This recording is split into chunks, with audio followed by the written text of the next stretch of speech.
Bagi Anda pecinta kendaraan roda 4, pasti tidak asing mendengar istilah power steering pada sistem kemudi. Power steering memberikan kemudahan ketika Anda memutar kemudi, terutama saat parkir atau bermanuver di area terbatas. Sistem ini meningkatkan tenaga yang diperlukan untuk memutar roda kemudi, sehingga meringankan beban dari gaya yang dihasilkan oleh kendaraan saat berbelok. Sistem yang menggerakkan kemudi agar ringan pada dasarnya ada dua jenis, yaitu hidrolik dan elektrik.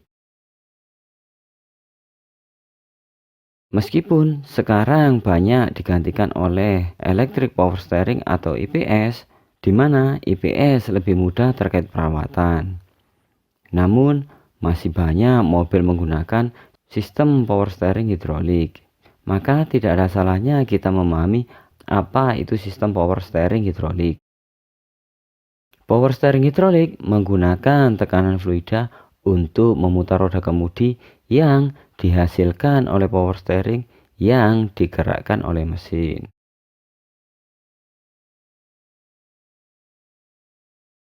Sistem power steering memiliki sebuah booster hidrolis di bagian tengah mekanisme kemudi agar kemudi menjadi lebih ringan. Dalam keadaan normal, berat putaran roda kemudi adalah 2-4 kilo.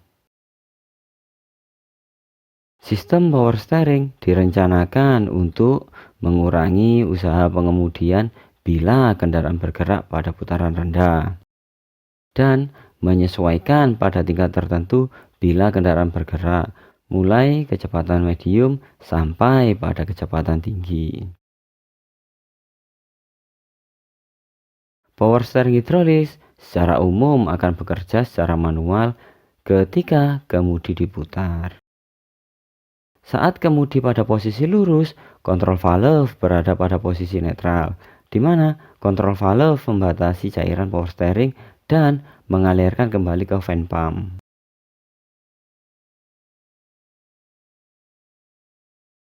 Ketika mobil mulai berbelok, power steering hidrolis akan bekerja. Kontrol valve akan bergerak untuk menutup aliran fluida atau pelumas ketika poros kemudi bergerak. Sementara saluran lain akan terbuka dan membuat volume aliran minyak menimbulkan tekanan yang membuat piston pada power cylinder bergerak. Perangkat ini yang mendorong cairan power steering ke dalam rumah setir, sehingga membuat putaran komponen kemudi di dalamnya menjadi ringan. Pergerakan piston akan mendorong cairan power steering kembali menuju ke pompa melalui kontrol valve.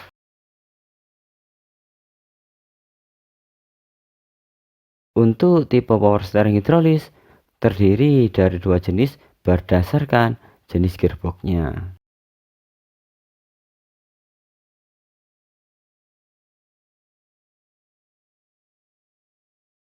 Yang pertama ada power steering hidrolik integral. Tipe power steering hidrolik integral adalah sistem kemudi daya yang menggunakan piston hidrolik di dalam gearbox kemudi.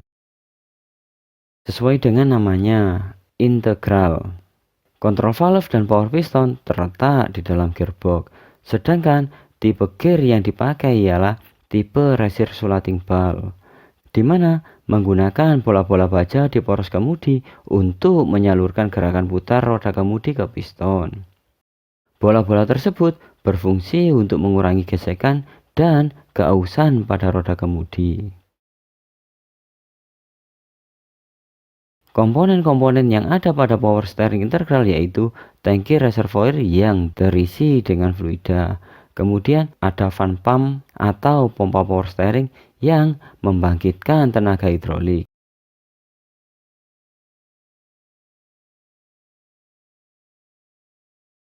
Kemudian ada gearbox yang berisi kontrol valve. Ada power piston dan steering gear. Dan yang terakhir terdiri dari pipa-pipa yang mengalirkan fluida dan selang-selang fleksibel. Power steering hidrolik integral merupakan sistem power steering yang paling umum digunakan pada kendaraan berat dan SUV. Untuk cara kerja power steering hidrolik integral, yakni saat roda kemudi lurus ke depan, kontrol valve menyeimbangkan tekanan hidrolik di kedua sisi power piston. Namun, saat berbelok ke kanan, katup kontrol akan mengalirkan oli ke posisi kiri piston daya.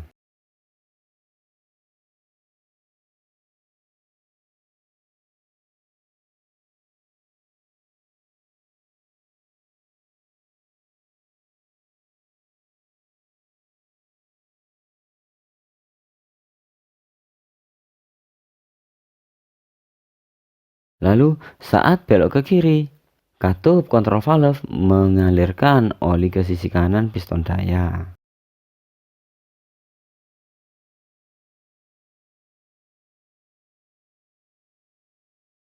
Untuk jenis power steering hidrolik yang kedua yakni ada tipe rack and pinion. Power steering hidrolik tipe rack and pinion adalah sistem penggerak kemudi sesuai dengan namanya. Sistem ini menggunakan rack berupa batang gerigi dan didukung gigi pinion serta fluida bertekanan untuk memutar roda. Sistem ini banyak digunakan pada mobil sedan karena steering linkage-nya langsung dari tie rod, sehingga sangat ringkas dan responsif. Tetapi daya optimal yang dimiliki dibatasi oleh kekuatan dari rack and pinion gearnya. Power steering tipe ini, kontrol valve-nya termasuk di dalam gear housing dan power pistonnya terpisah di dalam power cylinder.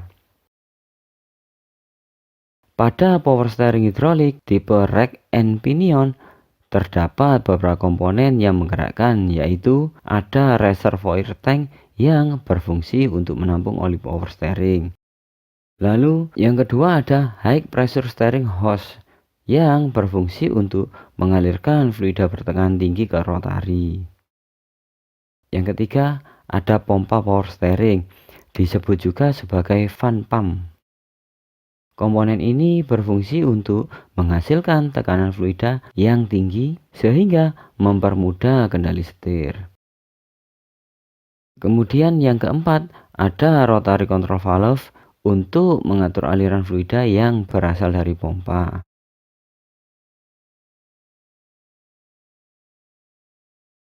Yang kelima ada rack shaft bekerja sebagai tumpuan yang menghubungkan piston dan rack gear ke power cylinder.